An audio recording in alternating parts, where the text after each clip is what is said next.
Have you ever really stopped to wonder how an AI goes from knowing absolutely nothing to, well, driving a car or answering your weirdest questions? It's not magic, I promise. It's actually a learning process. Today, we're going to pull back that curtain, and you'll see it's a lot like teaching a very, very dedicated student. So let's meet the student inside the machine. Right? Let's forget all the complicated code for just a second. The most important thing to get is this. An AI starts as a total blank slate. It has to be taught everything it knows. And that's the journey we're going to explore right now. Okay, so every student needs a brain, right? A place to store everything they learn.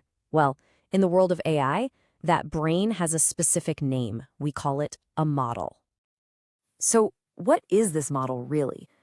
Think of it as the central hub where all the knowledge gets organized after hours and hours of studying.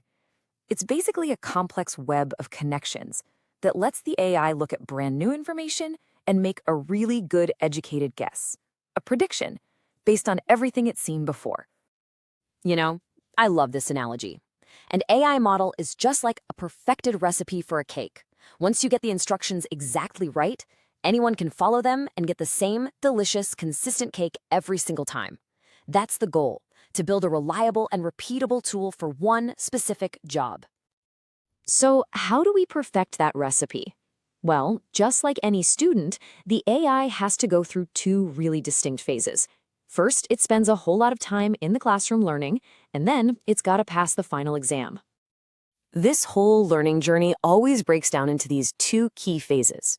You've got the training, that's the classroom time, and then you've got the testing phase, which is just as important.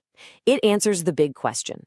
Did the AI actually understand the material, or did it just memorize the answers for the test? Welcome to the AI study session. Its classroom is just a massive, massive library of data. It sifts through thousands, sometimes millions of examples, pictures, text, you name it, and it just starts to recognize the patterns. It's kind of like a student doing tons of practice problems and starting to see how all the concepts connect. So here's the crucial difference. The training data, that's like an open book quiz where you have all the answers. The AI gets to see the question and the right answer side by side. But the testing data, that's the final exam. It's all brand new stuff the AI has never seen before, which forces it to actually apply what it's learned. Let's make this super simple. Imagine we want to teach an AI what a cat is. We don't describe a cat to it, we just show it. We feed it thousands of pictures, each one with a label. Cat, dog, cat, cat, dog, and so on. Over time, the AI starts connecting the dots on its own, learning that things like pointy ears, whiskers, and certain tails are all patterns that usually mean cat. Exactly. And that is the million-dollar question. Did it actually learn the idea of a cat, or did it just get really good at memorizing the specific pictures we showed it? If it just memorized them, it's not a very useful student, is it? This is where that final exam comes in. So we show it a photo of a cat it has never, ever seen before. No hints, no labels. It's on its own. The AI has to look at the patterns it learned and make a call. If it says cat, awesome, we know the training worked. And if it gets it wrong, well, that's useful too, because then engineers can go back, tweak the training, and make the student even smarter for the next test. So what happens after the AI aces its exams? Well, once it graduates, it's ready to go out and get a job in the real world. It's ready to become a tool that we can actually use. And this, right here, is the whole point of the exercise. It's not just some academic thing. It's all about turning that abstract knowledge into a practical, useful tool that can do one specific job really, really well. And here's the thing. You're interacting with these graduated AI models every single day, probably without even realizing it.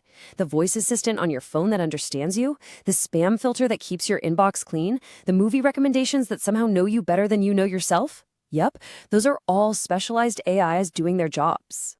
So if you remember anything, remember this simple flow. Training is where the knowledge is built. Testing is where understanding is proven. And the model that comes out of it is the final tool. That's the whole shebang. And that brings us right back to the beginning. At the end of the day, the quality of an AI, just like any student, really depends on the quality of its education. Better practice material and tougher exams will always, always lead to a smarter result. The idea is simple, even if the technology behind it is anything but. So as this whole process gets better and better, it kind of leaves us with this huge, fascinating question. AI is learning in a way that mirrors us, but it can process information on a scale we can't even begin to imagine. So what does it mean for our future when the student in the machine starts to outperform the teacher? That's definitely something to think about.